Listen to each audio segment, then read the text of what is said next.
Hi friends, welcome back to my channel. எல்லோரும் எப்படி இருக்கீங்க? நல்லா இருக்கீங்களா? இன்றைக்கி சண்டே ஸ்பெஷலாக கிராமத்து ஸ்டைல் மீன் குழம்பு எப்படி செய்யலான்னு பார்க்கலாம். கிராமத்து ஸ்டைல்னாலே மண் சட்டியில் செஞ்சால் தான் நல்லாயிருக்கும். அதனால் இன்றைக்கி மண் சட்டியில் மீன் குழம்பு எப்படி செய்கிறதுன்னு பார்ப்போம். அதுக்கு முதல்ல அடுப்பில் மண் சட்டி வச்சுக்கோங்க. மண் சட்டி நல்லா சூடானதுக்கப்புறம் ஒரு 3 ஸ்பூன் அளவுக்கு நல்லெண்ணெய் சேர்த்துக்கோங்க. மீன் குழம்புனாலே நல்லெண்ணெயில் செஞ்சால் தான் நல்லாயிருக்கும். அதனால் 3 ஸ்பூன் அளவுக்கு நல்லெண்ணெய் சேர்த்துக்கோங்க. நல்ல எண்ணெய் சூடாகிற வரைக்கும் வெயிட் பண்ணுங்கள். எண்ணெய் நல்லா சூடானதுக்கப்புறம் கொஞ்சமாக கடுகு, கொஞ்சம் வெந்தயம், கொஞ்சமாக கருவேப்பிலை சேர்த்துட்டு நல்லா பொரியிற வரைக்கும் வெயிட் பண்ணுங்கள். அடுப்பை வந்து சிம்லேயே வச்சுக்கோங்க. அப்போ தான் மண் சட்டியோட லைஃப் ரொம்ப நாளைக்கு இருக்கும். நல்லா கருவேப்பிலை பொரிஞ்சதுக்கப்புறம் ஒரு 15 வெங்காயத்தை குட்டி குட்டியாக நறுக்கி வச்சுருக்கேன், அதையும் சேர்த்துக்கோங்க. மீன் குழம்புக்கு சின்ன வெங்காயம் சேர்த்து செஞ்சிங்கன்னா நல்லாயிருக்கும். வெங்காயம் நல்லா வதங்கினதுக்கப்புறம் கொஞ்சம் சேர்த்துக்கோங்க. வெங்காயத்தை நல்லா வதக்கி விடுங்க. அதோட கண்ணாடி பதம் வர வரைக்கும் நல்லா வெங்காயத்தை வதக்கிக்கிறலாம். இன்றைக்கி எங்கள் ஊரில் கிடைக்கிற கட்லா மீன் நல்லா ஃப்ரெஷ்ஷாக கிடச்சிச்சு. அந்த மீனை வச்சு தான் நான் செய்கிறேன். நீங்கள் உங்களுக்கு விருப்பமான எந்த மீனாக இருந்தாலும் எடுத்து செஞ்சுக்கோங்க. வெங்காயம் நல்லா வதங்கினதுக்கப்புறம் ஒரு 3 பச்சை மிளகாயை 2 கீரி சேர்த்துக்கோங்க. மீன் குழம்புனாலே பச்சை மிளகா நிறைய போட்டால் இன்னும் டேஸ்ட் நல்லாயிருக்கும். நான் ஒரு 3 பச்சை மிளகா சேர்த்துருக்கேன். காரத்துக்கு தகுந்த மாதிரி உங்களுக்கு தேவையான அளவு நீங்கள் சேர்த்துக்கோங்க. வெங்காயம் பச்சை மிளகா நல்லா வதங்கட்டும்.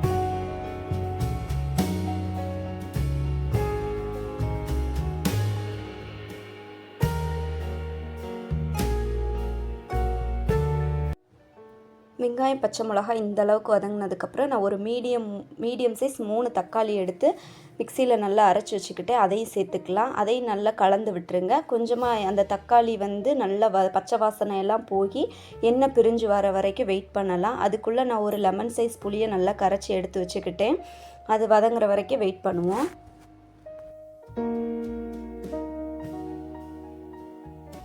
இந்த அளவுக்கு நல்ல தக்காளி எண்ணெய் பிரிஞ்சு வந்ததுக்கப்புறம் 1/4 ஸ்பூன் மஞ்சள் பொடி, 1 ஸ்பூன் அளவுக்கு தனி மிளகா பொடி, 2 ஸ்பூன் அளவுக்கு நம்ம வீட்டு குழம்பு மிளகா பொடி போட்டுட்டு எல்லாத்தையும் நல்லா கலந்து விட்டுருங்க. நல்லா மிளகா பொடியோட பச்சை வாசனை போகிற வரைக்கும் எல்லாத்தையும் நல்லா கலந்து விட்டுருங்க.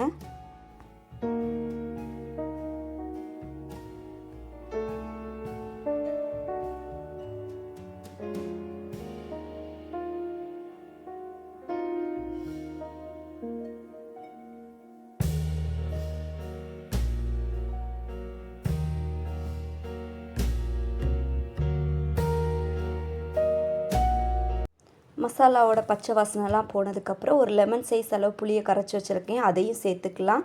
புளி தண்ணியை சேர்த்துட்டு எல்லாத்தையும் நல்லா கலந்து விட்டுருங்க.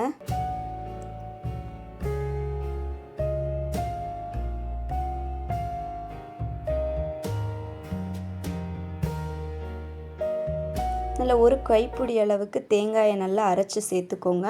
நான் மீன் குழம்புக்கு தேங்காய் சேர்த்து தான் மீன் குழம்பு வைப்பேன். ஒவ்வொருத்தவங்க ஒரு மாதிரி வைப்பாங்க. ஆனால் மீன் குழம்புக்கு தேங்காய் ஊற்றாமல் செய்வாங்கன்னு சொல்லி கேள்விப்பட்டிருக்கேன். ஆனால் நான் ஒரு நாளும் சாப்பிட்டதில்லை. நல்லா கலந்து விட்டுருங்க.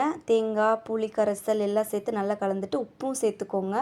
இந்த ஸ்டேஜில் உப்பு உரப்பு எல்லாத்தையும் செக் பண்ணிவிட்டு நல்லா கொதிக்கட்டும் குழம்பு. இந்த அளவுக்கு நல்லா கொதித்து வரட்டும். எண்ணெயெல்லாம் லைட்டாக பிரிஞ்சு வர ஸ்டார்ட் ஆயிடுச்சு. இன்னும் நல்லா கொதித்து வந்ததுக்கப்புறம் நம்ம இந்த ஸ்டேஜில் மீனை சேர்த்துக்கலாம். மீனை சேர்க்கும் போது அடுப்பு சிம்மில் வச்சுக்கோங்க. இல்லாட்டி மீன் உடஞ்சி போயிடும், இல்லாட்டி கரைஞ்சி போக வாய்ப்பு இருக்குது. அதனால் சிம்மில் வச்சு சேர்த்துக்கிட்டிங்க அப்படின்னா மீன் உடையாமல் இருக்கும். இந்த வீடியோ பிடிச்சிருந்தால் மறக்காமல் லைக் பண்ணுங்கள். உங்கள் ஃப்ரெண்ட்ஸ் அண்ட் ஃபேமிலிக்கு ஷேர் பண்ணுங்கள். மறக்காமல் நம்ம சேனலை சப்ஸ்கிரைப் பண்ணிடுங்க. இந்த அளவுக்கு எல்லா மீனையும் தனித்தனியாக போட்டு விடுங்க. போட்டு விட்டுட்டு ஒரு சின்ன கரண்டி வச்சுட்டு மீனை கரையாமல் மெதுவாக கிண்டி மட்டும் விடுங்க. எல்லா மீனும் நல்லா குழம்புல செட்டில் ஆகிற மாதிரிக்கு நல்லா கிண்டி விட்டுருங்க. கிண்டி விட்டு அடுப்பை சிம்மில் வச்சுருங்க. நல்ல எண்ணெய் பிரிஞ்சு வர வரைக்கும் வெயிட் பண்ணுவோம். இந்த அளவுக்கு நல்ல எண்ணெய் பிரிஞ்சு வந்தோன்னா ஸ்டவ்வை ஆஃப் பண்ணிடுங்க. கிராமத்து ஸ்டைல் மீன் குழம்பு நல்ல மண் சட்டியில் செஞ்சாலே ஒரு தனி சிறப்பு தான். ஃபிஷ் ஃப்ரைக்கு எப்படி மசாலா ரெடி பண்ணுறதுன்னு பார்க்கலாம். 1 ஸ்பூன் ஜீரகம், ஒரு ஸ்பூன் மிளகு, 2 பல் பூண்டு, கொஞ்சமாக கருவேப்பிலை சேர்த்துட்டு இதை கொஞ்சம் குறப்பாக அரைச்சி எடுத்துகிட்டு வந்துடலாம். அரைச்சி எடுத்துகிட்டு வந்ததுக்கப்புறம் இது கூப்பிட 2 ஸ்பூன் 1 ஸ்பூன் மிளகாத்தூள், 2 ஸ்பூன் அளவுக்கு நம்ம வீட்டு மிளகா பொடி சேர்த்துக்கலாம். சேர்த்துட்டு கொஞ்சமாக உப்பு, கொஞ்சம் தண்ணி சேர்த்துக்கலாம். கொஞ்சம் ஒரு 1/4 ஸ்பூன் அளவுக்கு மஞ்சத்தூள் சேர்த்துட்டு எல்லாத்தையும் நல்லா மையாக அரைச்சி எடுத்துகிட்டு வந்துடலாம். அரைச்சிட்டு எடுத்துகிட்டு வந்த மசாலாவை நல்லா மீனில் எல்லா இடத்துலையும் நல்லா ஸ்ப்ரெட் ஆகிற வரைக்கும் நல்லா தடவி ஒரு எல்லா மீனையும் நல்லா மசாலாலாம் தடவி ஒரு அரை மணி நேரம் ஃப்ரிட்ஜில் எடுத்து வச்சிடலாம். அந்த மசாலா எல்லாம் அந்த மீனில் நல்லா ஊறி இருக்கட்டும். அதுக்கப்புறம் பொரித்தோம் அப்படின்னா மீனில் உப்பு உரப்பு காரம் எல்லாம் இருக்கிற மாதிரி நல்லாயிருக்கும். மீன் பிடிக்காதவங்களுக்கு கூட இந்த மாதிரி மசாலா அரைச்சி செஞ்சு பாருங்கள். குட்டீஸ் கூட நல்லா விரும்பி சாப்பிடுவாங்க. எல்லா மீனையும் மசாலா நல்லா தடவிக்கிறலாம்.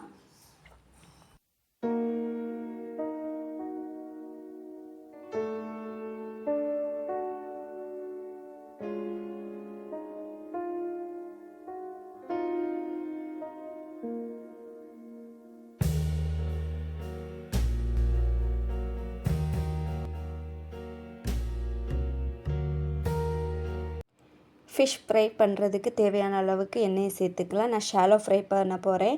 அதுக்கு தகுந்த மாதிரி எண்ணெய் சேர்த்துக்கலாம். எண்ணெய் நல்லா சூடானதுக்கப்புறம் நம்ம மேக்னேட் பண்ணி வச்சுருக்க மீனை 1 பை 1 சேர்த்துக்கலாம்.